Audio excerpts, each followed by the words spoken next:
Clip number 947۔ اس clip میں آپ قرآن پاک کی سورہ نور کی آیت نمبر 31 کی تلاوت، ترجمہ اور تفسیر قرآن صراط الجنان سماعت فرمائیں گے۔ بسم اللہ الرحمن الرحیم۔ ترجمہ: اللہ کے نام سے شروع جو نہایت مہربان رحمت والا ہے۔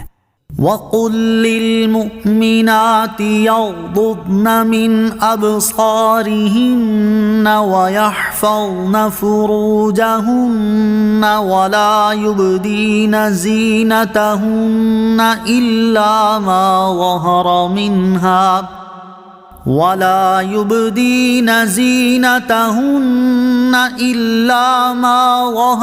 مِنْهَا وَلْيَضْرِبْنَ بِخُمُرِهِنَّ عَلَى جُيُوبِهِنَّ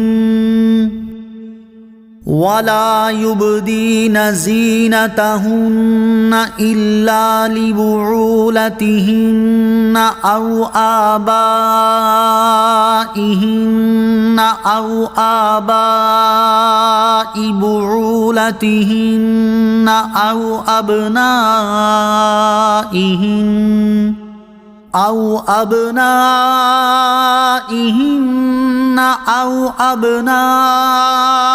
بُعُولَتِهِنَّ أَوْ إِخْوَانِهِنَّ أَوْ بَنِي إِخْوَانِهِنَّ أَوْ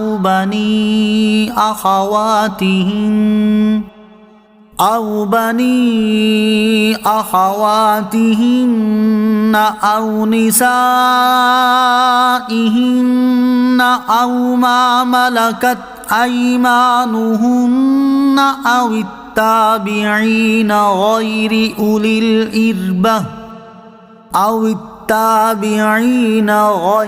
أُولِي الْإِرْبَةِ مِنَ الرِّجَالِ أَوِ الطِّفْلِ الَّذِينَ لَمْ يَظْهَرُوا عَلَى عَوْرَاتِ النِّسَاءِ وَلَا يَضْرِبْنَ بِأَرْجُلِهِنَّ لِيُعْلَمَ مَا يُخْفِينَ مِنْ زِينَتِهِنَّ وَتُوبُوا إِلَى اللَّهِ جَمِيعًا أَيُّهَا الْمُؤْمِنُونَ لَعَلَّكُمْ تُفْلِحُونَ۔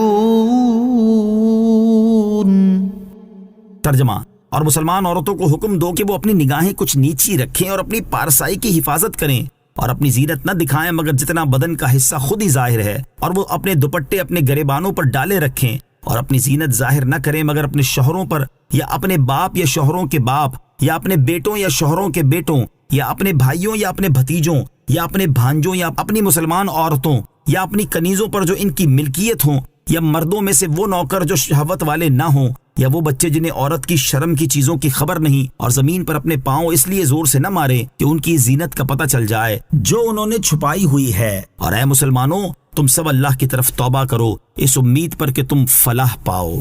وَقُل لِّلْمُؤْمِنَاتِ، اور مسلمان عورتوں کو حکم دو۔ آیت کے اس حصے میں مسلمان عورتوں کو حکم دیا گیا ہے کہ وہ اپنی نگاہیں کچھ نیچی رکھیں اور غیر مردوں کو نہ دیکھیں۔ حضرت ام سلمہ رضی اللہ تعالی عنہا فرماتی ہیں کہ میں اور حضرت میمونہ رضی اللہ تعالی عنہا بارگاہ رسالت صلی اللہ تعالی علیہ وسلم میں حاضر تھی۔ اسی وقت حضرت ابن ام مکتوم رضی اللہ تعالی عنہ حاضر ہوئے۔ حضور اقدس علیہ السلام نے ہمیں پردے کا حکم فرمایا تو میں نے عرض کی وہ تو نابینا ہے، ہمیں دیکھ اور پہچان نہیں سکتے۔ حضور پر نور صلی اللہ تعالی علیہ وسلم نے ارشاد فرمایا کیا تم دونوں بھی نابینا ہو اور کیا تم ان کو نہیں دیکھتی؟ عورت کا اجنبی مرد کو دیکھنے کا شرعی حکم۔ یہاں ایک مسئلہ یاد رہے کہ عورت کا اجنبی مرد کی طرف نظر کرنے کا وہی حکم ہے جو مرد کا مرد کی طرف نظر کرنے کا ہے، اور یہ اس وقت ہے کہ عورت کو یقین کے ساتھ معلوم ہو کہ اس کی طرف نظر کرنے سے شہوت پیدا نہیں ہوگی، اور اگر اس کا شبہ بھی ہو تو ہرگز نظر نہ کرے۔ وَلَا يُبْدِينَ زِينَتَهُنَّ، اور اپنی زینت نہ دکھائیں۔ ابو البرکات عبداللہ بن احمد نصفی رحمۃ اللہ تعالی فرماتے ہیں زینت سے مراد وہ چیزیں ہیں جن کے ذریعے عورت سجتی سنورتی ہے، جیسے زیور اور سرما وغیرہ، اور چونکہ محض زینت کے سامان کو دکھانا مباح ہے اس لیے آیت کا معنی یہ ہے کہ مسلمان عورتیں اپنے بدن کے ان اعضاء کو ظاہر نہ کریں جہاں زینت کرتی ہیں، جیسے سر، کان، گردن، سینہ، بازو، کوہنیاں اور پنڈلیاں۔ البتہ بدن کے وہ اعضاء جو عام طور پر ظاہر ہوتے ہیں جیسے چہرہ، دونوں ہاتھ اور دونوں پاؤں، انہیں چھپانے میں چونکہ مشقت واضح ہے اس لیے ان اعضاء کو ظاہر کرنے میں حرج نہیں، لیکن فی زمانہ چہرہ بھی چھپایا جائے گا جیسا کہ اوپر گزر چکا ہے۔ اس آیت مبارکہ کے بارے میں ملا جیون رحمت اللہ تعالی علیہ اپنا نقطہ نظر بیان کرتے ہوئے فرماتے ہیں، زیادہ ظاہر یہ ہے کہ آیت میں مذکور حکم نماز کے بارے میں ہے، یعنی عورت نماز پڑھتے وقت چہرے، دونوں ہاتھوں اور دونوں پاؤں کے علاوہ پورا بدن چھپائے۔ یہ حکم عورت کو دیکھنے کے بارے میں نہیں، کیونکہ عورت کا تمام بدن عورت یعنی چھپانے کی چیز ہے۔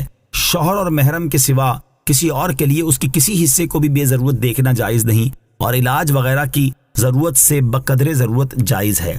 وَلَيَضْرِبْنَ بِخُمْرِهِنَّ عَلَى جُيُوبِهِنَّ، اور وہ اپنے دوپٹے اپنے گریبانوں پر ڈالے رکھیں، یعنی مسلمان عورتیں اپنے دوپٹوں کے ذریعے اپنے بالوں، گردن، پہنے ہوئے زیور اور سینے وغیرہ کو ڈھانپ کر رکھیں۔ وَلَا يَضْرِبْنَ بِأَرْجُلِهِنَّ، اور زمین پر اپنے پاؤں زور سے نہ ماریں، یعنی عورتیں چلنے پھرنے میں پاؤں اس قدر آہستہ رکھیں کہ ان کے زیور کی جھنکار نہ سنی جائے۔ اس لیے چاہیے کہ عورتیں بجنے والے جھانجھن نہ پہنیں۔